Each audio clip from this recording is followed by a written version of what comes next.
ధర్మేంద్ర ప్రధాన్ రాజీనామా చేసింది. ఇదంతా కూడా బీజేపీ ఫెయిల్యూర్ వల్లనే పేపర్ లీక్ అయ్యి చెప్పింది.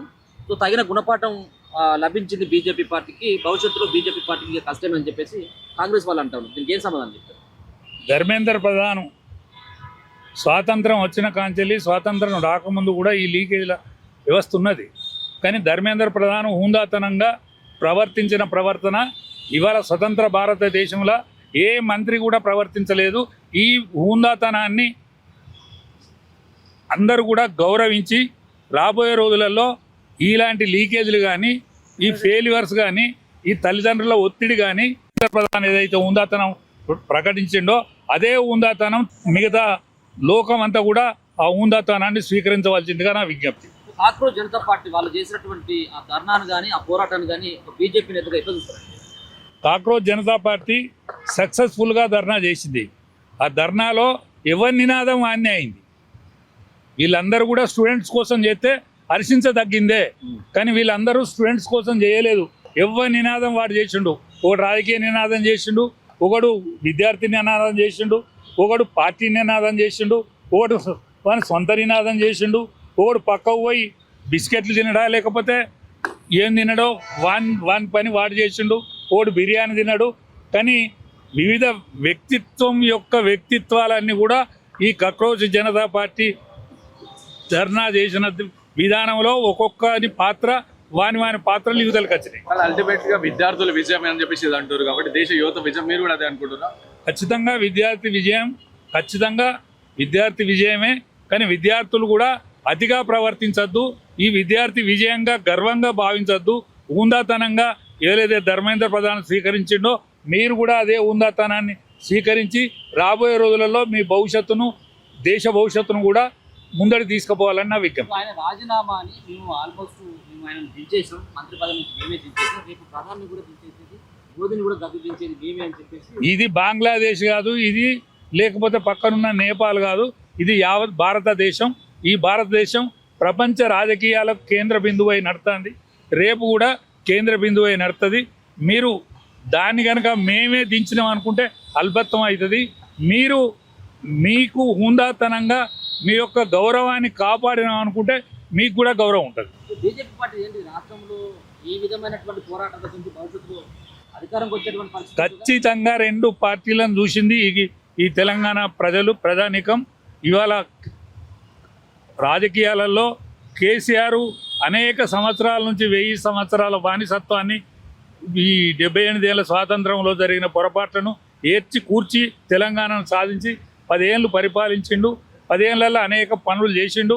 ఎప్పుడైతే ఆయన గర్వం తలకెక్కిందో ఆ గర్వం తలకెక్కినాక ఆయన పోయి ఫామ్ హౌస్లో ఉన్నాడు. గర్వంతో యువతలకు వచ్చిండు. ఇవాళ పరిపాలించే ముఖ్యమంత్రి. ఈ ముఖ్యమంత్రి 2 ఏళ్ళకి ఈయన వెనక ఎవరు లేడు.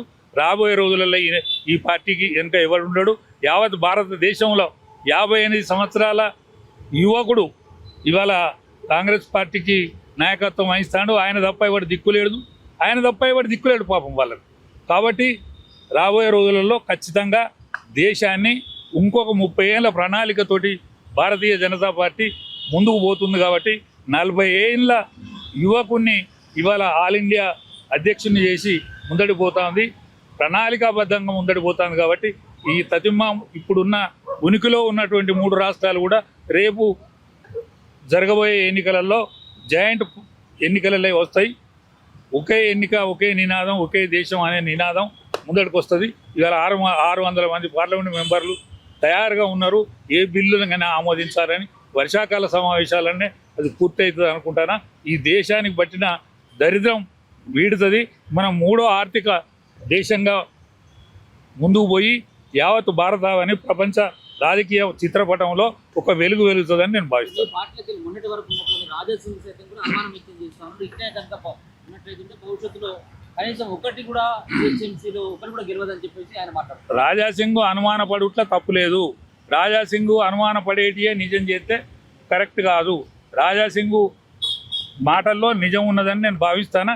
ఆ నిజాన్ని ఊందాగా స్వీకరించి ఇవాళ రామచంద్రరావు గారు ఈనాటి యువతను, ఇవాళ పూర్వంలో ఉన్నటువంటి మాబోటి సీనియర్స్ను అందరినీ కలుపుకొని పోయి రాబోయే రోజులలో ఆయన 2 సంవత్సరాల పీరియడ్లో దీన్ని పూర్తిగా పరిపక్వత దిశకు తీసుకొస్తాడని నేను ఆశిస్తాను. బండి సంజయ్ ఈటల రాజేందర్ కలవడం జరిగింది. ఇది తాత్కాలికమైనటువంటి పై కలయికేనా లేకపోతే నిజంగా సీరియస్ నిజంగానే కలిసిందని నేను అనుకుంటానా. ఒకవేళ నిజంగా కలవకపోతే ఎవడైతే కలవడో వాడే అనుభవిస్తాడు.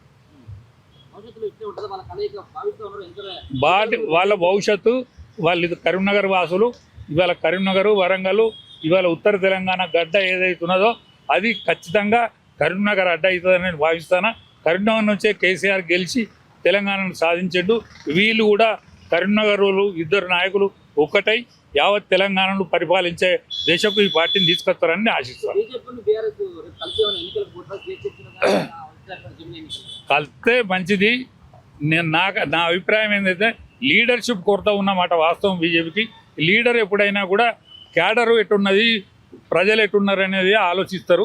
కాబట్టి లీడర్షిప్ ఖచ్చితంగా దిద్దుకుంటుందని నేను అనుకుంటాను. రిటర్న్ బ్యాక్ అయినా